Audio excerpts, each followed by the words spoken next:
অন্যের সহযোগিতা ছাড়াই নিজেকে ফ্রেমবন্দি করার অন্যতম সহজ একটি উপায় মিরর সেলফি।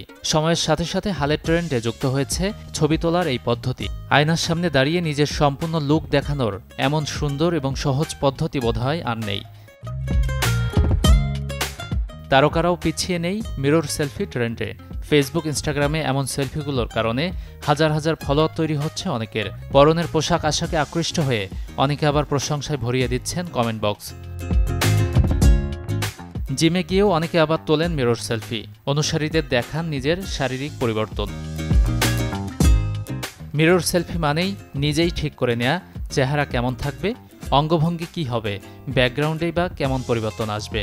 আর এই স্বাধীনতা আত্মবিশ্বাসী করে তুলছে অনেকের। অনেক সময় আয়নার সামনে দাঁড়িয়ে ছবি তোলায় নিজেকে ভালোভাবে দেখা এবং নিজের পরিবর্তন খেয়াল করা যায়। এটি এক ধরনের আত্ম অনুসন্ধানও। এ প্রজন্মের তরুণদের আত্মপ্রকাশ, ফ্যাশন চেতনা এবং আত্মবিশ্বাসের প্রতীক যেন মিরর সেলফি। সময়ের সাথে এটি নতুন মাত্রা যোগ করছে ভঙ্গি কিংবা দৃষ্টিভঙ্গিতে।